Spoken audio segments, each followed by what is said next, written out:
All right. Yeah, I think we'll get started here. Today, yeah, I think this should be recording. Anyways, well, today we'll be talking about password cracking. I'm Adarsh. I'm Louis. All right. So for announcements, it's pretty light, but we have the LAN party next week. The current idea is to host like a Minecraft server, but if you have any ideas for other games, like share them. And yeah, breaks next, breaks 2 weeks from now, so there's not much else to talk about. Yeah, all right. So here's the meeting flag. Just keep this up for a minute. And our classic XKZD.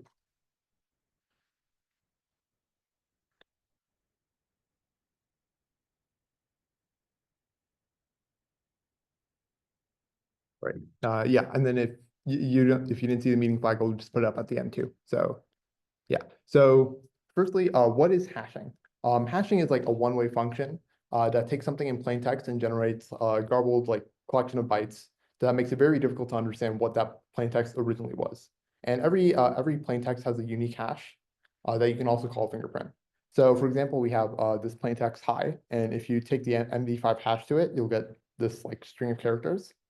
And then if you add an I to that hi, we got a totally different string characters. And this is an example of avalanche fact, the avalanche fact, where essentially if by only changing a small detail in the input causes a great difference in the actual output. Like you'll see that the MD5 hash for hi and hi I are very distinct from each other. So it makes it very difficult to guess what the relationship might be. And regardless of the plain text length, you'll get the same like hash length outside of it. Yeah, so you can see, wow, this is a very long sentence. Gives us a MD5 hash that's still the same length as all the other ones.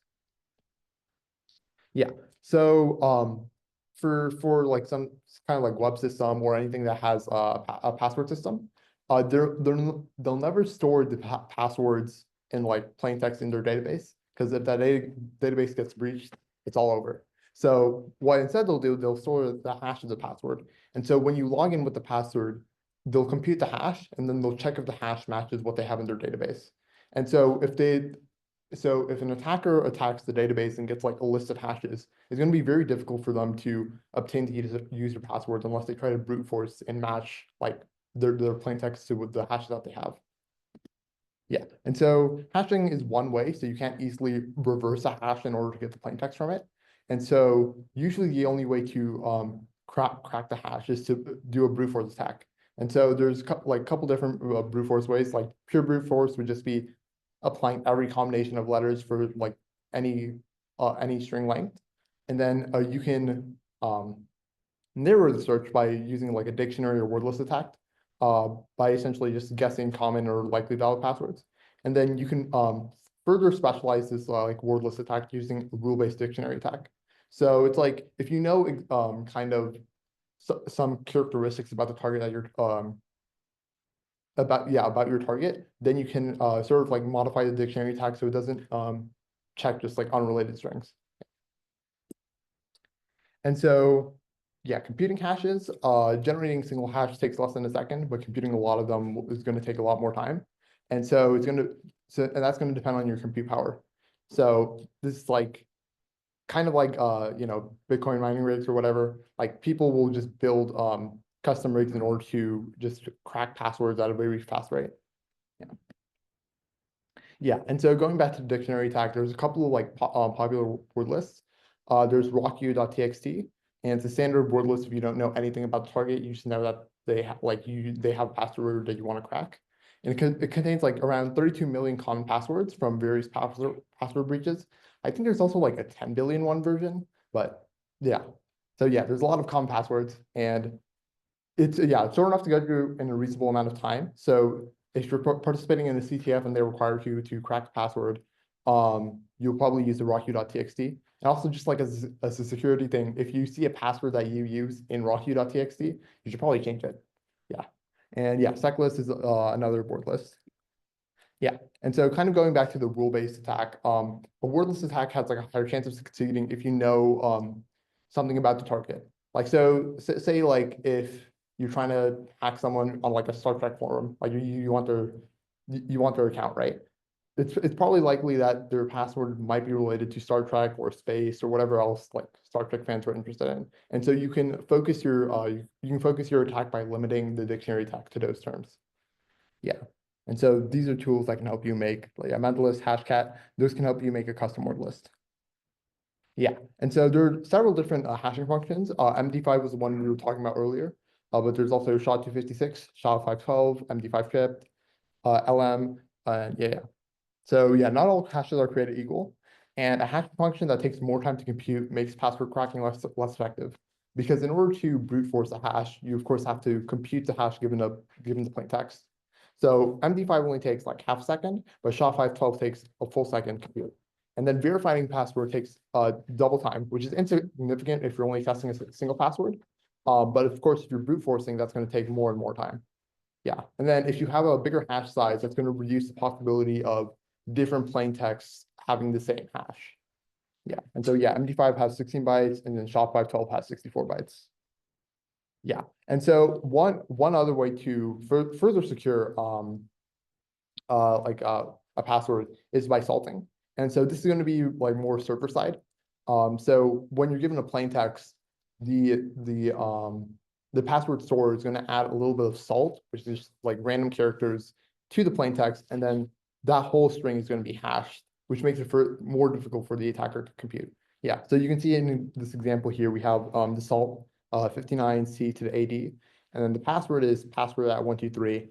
And what's actually hashed is not just the password, it's the 59C to the AD plus the password at 123. Yeah. Yeah, and so an example of how like a hash would work, and this is the old LM hash that Microsoft used. And so what it first does, it converts all the lowercase characters in the password to uppercase, and then it adds the password to 14 characters if it's less than 14 characters long, or it just gets rid of everything after 14 characters. And then it splits those into two 7-character chunks, and it creates two DES keys. DES is the data encryption standard.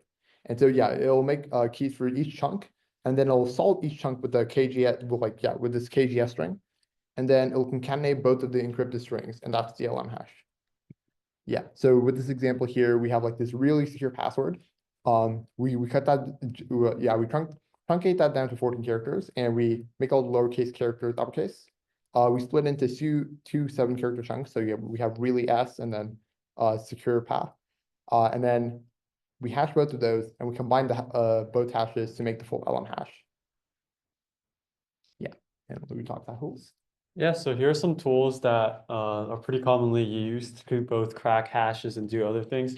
Hashcat itself is, I think, almost universally available on all Linux platforms and Windows as well. Is able to use the GPU to accelerate the hash cracking, which is always good. You want to crack the passwords as fast as you can. There are some command line flags. You can specify different types of hashes. So MD5, obviously a very common one, very, very insecure. But obviously more modern ones are available as well. As we mentioned, there are different types of password cracking attacks. So you can choose, just brute force, maybe generating a rainbow table or using the dictionary. So that's with the A flag. There are a bunch of other ones that you can see on the Hashcat website. Oh yeah, and to make things less illegally, they call these things password recovery tools, but yeah. And here's an example of just running Hashcat on a file containing your hashes. So it doesn't just have to be one hash, maybe cracking 100 passwords at once using a dictionary. That's the first one. There are rule-based attacks that we mentioned. You can use the second one. You can pass in a rule file. Obviously, that's documented in the usage as well. And yeah, as we mentioned, lots of different types of attacks that you can try. And I think this is pretty common in CTFs where password cracking is required. John the Ripper is pretty similar to Hashcat. I think most people, when they start, learning, they're trying to be a script kiddie. They see John the Ripper, but I think Hashcat is more commonly used in the real world. It's more updated as well. But there are some tools that can convert between PDF password hashes to some formats that can be cracked with John the Ripper. PDF zip to John. They're both. I guess I've used them both as well for challenges and both for my own usage. So I think that's something you can look into. Hashcat, sorry. You can use hashcats, example hashes to identify which hash mode to use for John the Ripper. As we mentioned, we probably recommend hashcat. Mentalist is less, I guess, more usable version if you are a fan of GUIs. You can just create rules and append new words to the rule list and the word list directly in the GUI. Yeah, so this is a PDF rip. As we mentioned, PDFs often have passwords that you can also crack. They're all, at the end of the day, they're also just hashes. This tool doesn't require you to extract those hashes. You can just use it directly. And here are the links to the different tools that we introduced. RockU, very famous. It's available off of very many different sources. We linked the GitHub here. SecList has more, I guess, diverse lists of commonly used passwords, not just RockU, so that's something you could look into as well. And yeah, for next meetings this Sunday, we're going to talk about Pwn with Nikhil and Akhil. And today, on Sunday, we're going to be learning about modern binary exploitation. So pretty advanced stuff. Next Thursday, as we mentioned, LAN party. And after that, we're going to have a break for spring break. So there's no meeting on then. And again, here's a meeting flag if you didn't get it, but thank you.